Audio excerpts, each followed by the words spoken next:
For me, it's about the law and people. How am I supposed to quantify the value of these things when I don't have evidence? I'm sorry. And how people can resolve their problems and just be better for it. Justice with passion. I always knew I was going to go into law because I tried to see everybody's point of view in an argument. You say one thing, she says another. So who am I to believe? Justice with truth. Either you make the decision or I make the decision. You won't like mine. This is Justice for All with Judge Cristina Perez.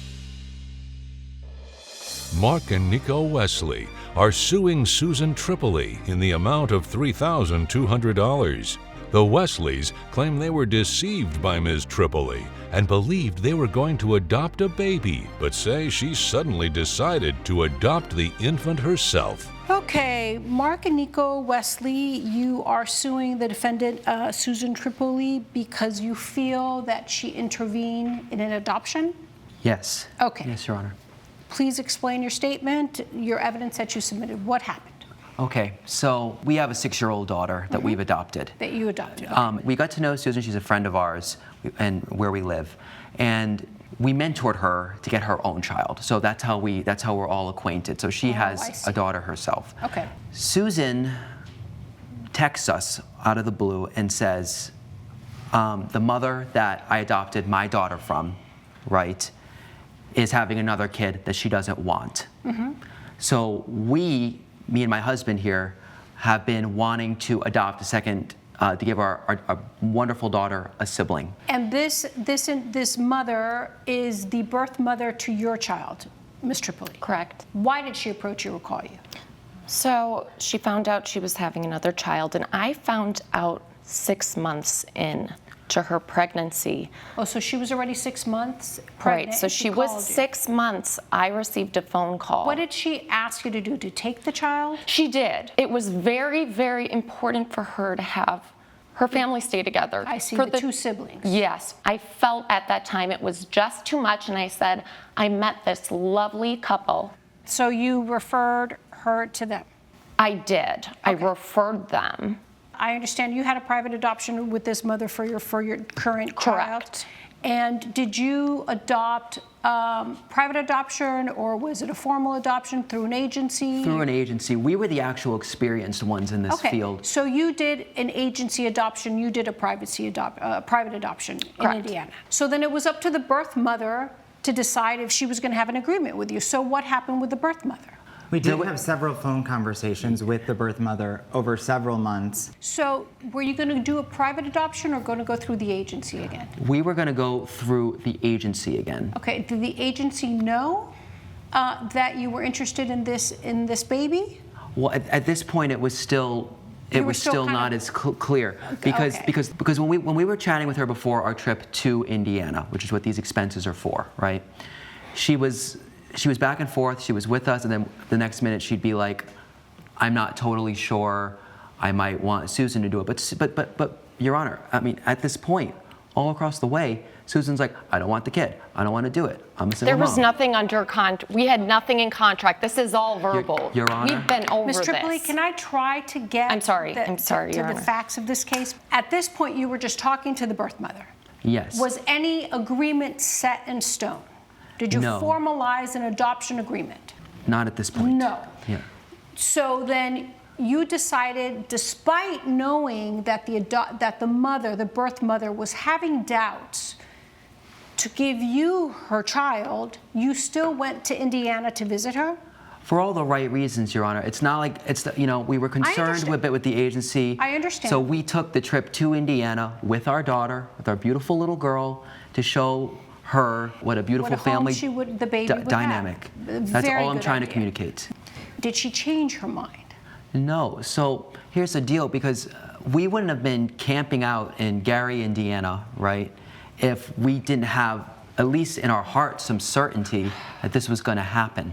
And wanting it to happen and having a legal certainty are two different things. Adoption is more than just a transaction. It's not like going to buy a bottle of milk at the store. It is an important transaction. That's why there's grace periods. That's why there's cool-off periods. Unless she formalized the agreement with you guys, you were just a maybe. We were under the impression that Susan did not want the child. But Susan has nothing to do with this. Whether the birth mother still wanted to convince Susan of taking, so she would have the two siblings together, is irrelevant. Okay.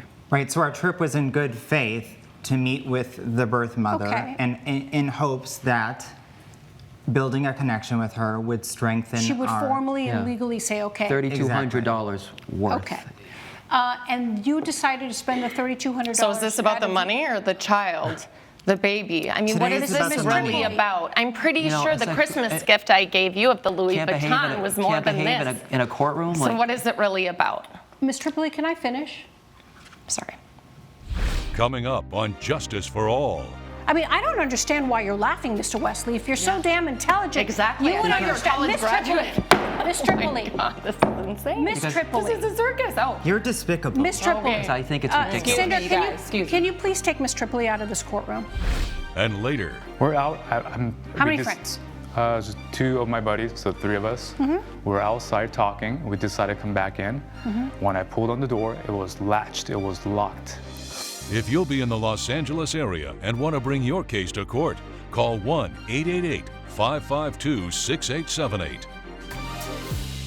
Closed captioning provided by. You're watching Justice for All with Judge Cristina Perez. We're back with the case of Mark and Nico Wesley, who are suing Susan Tripoli for travel expenses. You get wind that the baby's born. Your Honor, this is what happened, right? We were repeatedly and from our hotel room calling, aimlessly trying to figure out Susan as well. I know, but she wasn't even communicating back with us anyway, because at least we would have known, right, that we were at least somewhat involved. We're not even being called. We live in the digital age. You can't check your phone, send us one text message about what's going on. And Susan I was didn't not. handle it perfectly, you guys. I understand. And you I were didn't not handle even- it perfect. And you were so not Ms. in Tripoli, Indiana either. What happened? You had told the birth mother that you didn't want the baby, and you I did. maintained firm. These are all facts. This is true. So when did you decide, when did the birth mother approach you? She was in the hospital. She gave birth, and I got a FaceTime. Okay, so it didn't happen until she actually Yes. gave birth. Yes. She gave birth. I got a FaceTime. Did you know that they were in Indiana trying to form a bond? She I did, and this is all honesty. I didn't handle it perfectly. Okay, I didn't so- know how to handle it perfectly, All but right. when I saw the baby's face, it changed everything, and I can't explain it. It's like motherly instincts, and I'm sorry, you guys, for that, but I'm saying at the end of the day, this is what's important. Having the kids together is all she ever wanted. Okay, And so you decided at that moment to adopt the baby. Did you formalize Yes. an agreement? I there understand. wasn't even a question. Yes. Yes. All right. So again, how is Ms. Tripoli responsible for you guys Because, Your Honor- voluntarily spending $3,200 to go to Indiana to try to form a We bond wouldn't have with the spent birth that much mother? money if we had known the baby was Yeah. born. We But- stayed but the- longer. No. But you decided to spend the money while she was still pregnant, before she gave birth. But it has less to do with And that. the It had- moment she gave birth, then now you're asking for the money back because the birth mother decided to give the because child to it's human somebody else that relationships and wasn't things that you. were I involved. also, it's All a comes matter back of down to money, doesn't I'm it? Gotta talking- get It's a- another it's a Louis matter- Vuitton man purse. You It's know, a matter it's- of character that she won't even be willing Oh my to God. reimburse her best friends of several years. I thought we were friends. I thought we were really good friends. Well, not anymore. This should be important to you. I think at the end of the If day, you had what's any the most respect, important you here? just be quiet and let the judge. I'm kind of surprised, Ms. Tripoli, by how frivolous you're being. It's kind of really disappointing. It's all about the money. It's all you want to get a man purse. I mean, that's not only is it rude, it's demeaning, and it's beside the point. If you really care about adopting a child, why would you be so frivolous and demeaning by bringing that into a courtroom? No, I agree. with my language. That's a statement. It's not a question. It's not a question. I just wonder if it's about the money, Your Honor. in Well, their case. They're suing you for $3,200 because for some reason they feel that you lied to them. But the problem with that theory, Mr. and Mr. Wesley, is that there is no legal backing to that. You cannot say I detrimentally relied on Susan that I was going to adopt this child because Susan never had the right to say whether or not that child would be yours. At the end of the day, the mother decided to give the child to somebody else. But we totally understand that. That's not the case, Your Honor. So please, then how is the defendant responsible for $3,200? Because she is not. She didn't make you travel. We had two weeks there. We're intelligent, successful human beings in this country. We had 2 weeks there where they could have communicated this wasn't the case. Successful, huh? That's why you're fighting this right now. Over I'm trying to expense speak money? decently, Your Honor. Ms. Tripoli, I think it's best that you just do not say anything.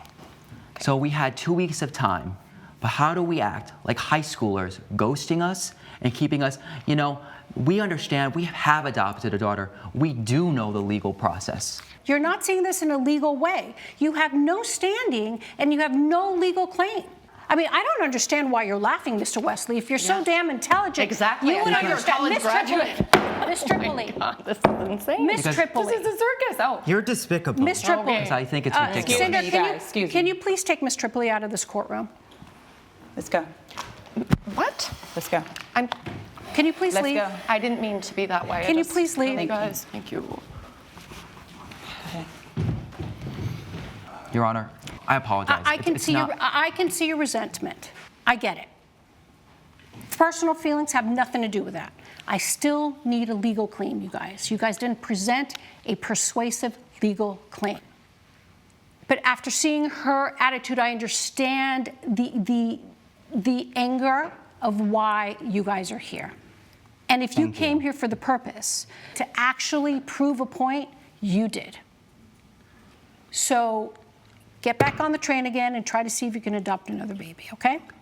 So good luck, guys. So based on the evidence, I will deny your claim of $3,200 and rule in favor of the defendant. Good luck.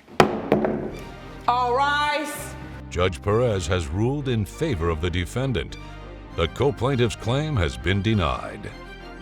Coming up on Justice for All. Locked out from where? From his balcony. Okay. Is that an emergency at 3 o'clock in the morning? According to our lease agreement, it's not. You've got to be kidding me. It's what he signed. Locked out? Yeah, there's a separate clause for lockouts. Closed captioning provided by. You're watching Justice for All with Judge Cristina Perez. Jonathan Park is suing Avery Lee in the amount of $300. Mr. Park claims his landlord deliberately trapped him and his friends on his second-floor balcony and says she refuses to reimburse him for the emergency locksmith expenses. Okay, Mr. Park, you are suing your landlord for $300. Is that correct? Yes, Your Honor. Explain what happened in your apartment. I'm suing my landlord, Miss Lee, for $300 because I was stuck out in my balcony in the middle of the night for 3 hours. I tried calling the emergency hotline. She didn't pick up. So I ended up calling an emergency locksmith service and paid $300 out of my pocket. Okay, so what were you doing out in your balcony at 2 o'clock in the morning or 3 o'clock in the Yes, morning? I work as a PA on set, so I usually come home around 1 a.m. I had two of my friends over. We're just hanging out in the balcony. And around 2 a.m., we try to get back inside. Okay, how long have you lived in the apartment?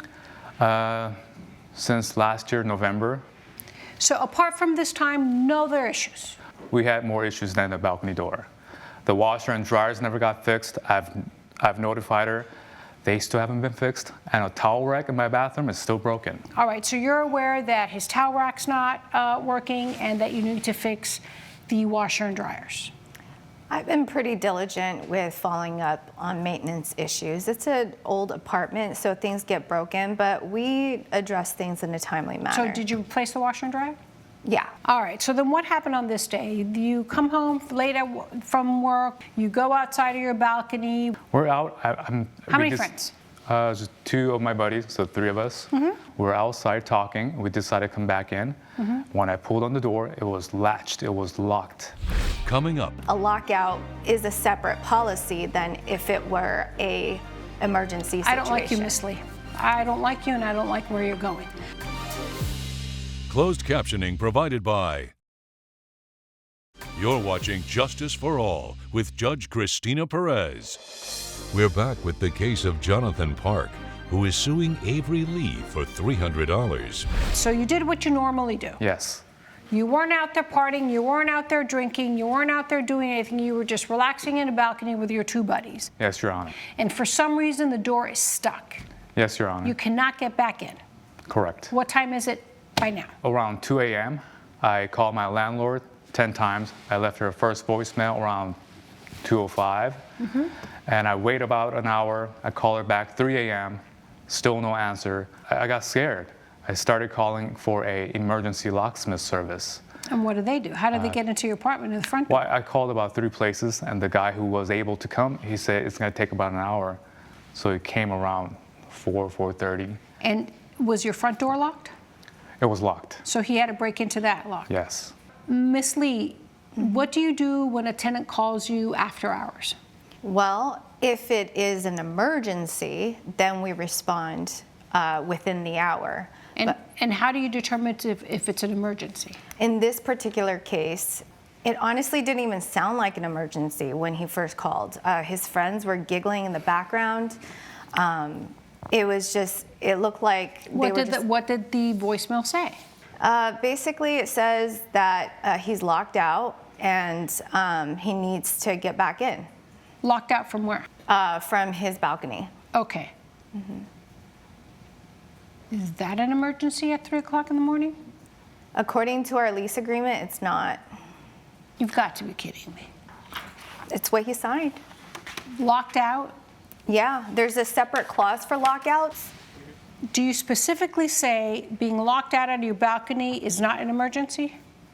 Well, it doesn't specifically say that, but it also specifically has a lockout. We also have a specific lockout policy. What's a lockout? What's your lockout policy? Well, per lease agreement, it says the tenant may contact the landlord to assist with re-entry. At the landlord's discretion, the landlord may assist the tenant with re-entry. Judge Perez's verdict when Justice for All returns. Promotional consideration provided by. You're watching Justice for All with Judge Cristina Perez. So this is not your typical reentry, what you mean. This is not going in through the front door. This is somebody being stranded in a balcony. What floor do you live on? Second floor. Second floor. He's stranded in a second floor balcony. Right. So I hear your point, but at the end of the day, it's in our contract that a lockout is a separate policy than if it were a emergency situation. I don't like you, Miss Lee. I don't like you and I don't like where you're going. So based on the evidence, I will grant the plaintiff's claim of $300, and on top of that, I'm going to award you $500 more because I feel that the defendant acted egregiously and she acted unreasonably by putting the burden on you and not having to fix it, okay? Thank you, Your Honor. So those are punitive damages, Miss Lee, so you don't do that to any other tenant. So based on the evidence, I will grant you a claim of $800. Use it and go find yourself a new apartment, Thank you, Mr. Your Honor. Park, okay? Good luck. Judge Perez has ruled in favor of the plaintiff. The defendant has been ordered to pay $800. You know, I knew this was going to happen. You should have just paid me and saved $500. Plus, if you're losing a good tenant, I want my 100% deposit back. There's my 30-day notice. It wasn't an emergency.